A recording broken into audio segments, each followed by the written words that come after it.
Hello everyone and welcome to another FeedArmy video. My name is Emmanuel and yesterday Google has announced that checkout links are now available on shopping ads. This was previously only available on the free listings. However, when we have a look now on the shopping listings, you will no longer see the buy button.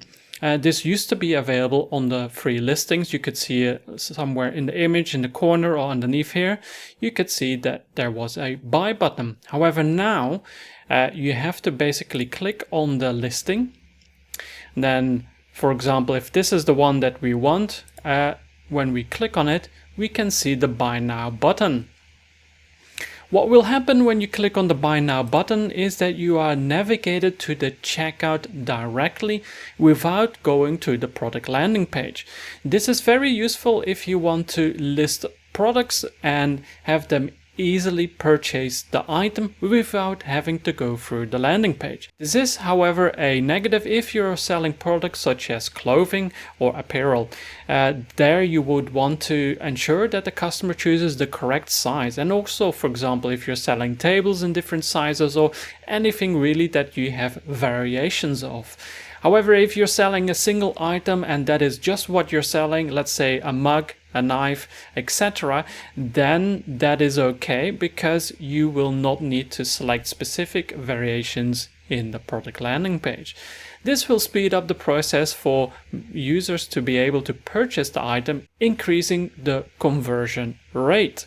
You have to test this out for yourself, however, because, for example, for certain merchants this might work, for others it does not. For example, if you're selling a luxury wallet, you might want to first show the product landing page because the customer wants to read and view videos and see everything that you have to offer and not just go and buy things.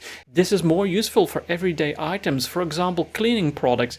People that already know the brand. So if you're selling like washing up liquid and that is something that customers sell frequently, then just let them navigate to the checkout rather than going through the landing page because they know what they're buying. Especially in combination when they know your brand. So if you're having your brand name here in the top left corner, this is now a Shopify store. So make sure that it is very visible here so that consumers know who they are buying from. Make sure that this is consistent throughout your website, your Google Merchant Center logos, etc. Now you might want to ask, like, how do we set this up? So let's go and have a look at how you enable it. If you're using Shopify, you can go to the Google Merchant Center account and then click on Business Info and then scroll a little bit lower, and then here you can go and click on Edit Checkout Settings. Then when we are in the checkout settings, you will want to set it to include a URL to your cart or checkout page. Then set it to https://example.com/cart/ and then curly brackets ID closing curly brackets :1.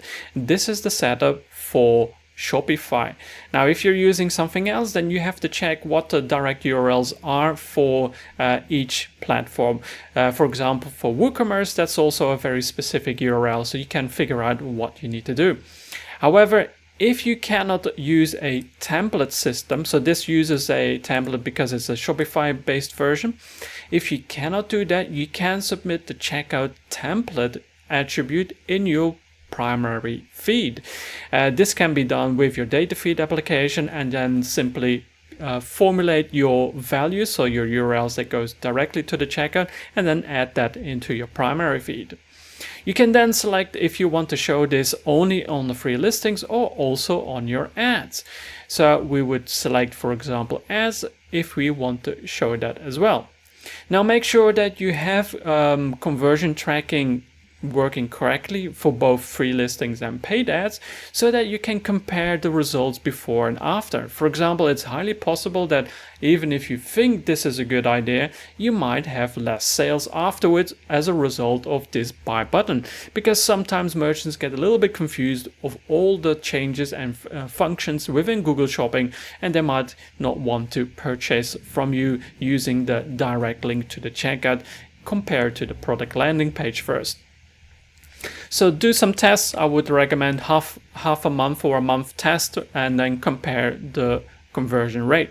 Do take into note that you have to compare it when the seasons are similar. So do not compare off-season versus on-season, as you will not be able to identify if the season change has resulted in improvements in the sales or not. Now, if you have any questions on how to set this up, for example through the primary feeds, I'm more than happy to help, so feel free to reach out or leave a comment below. Thank you very much for watching, and I'll see you in the next one.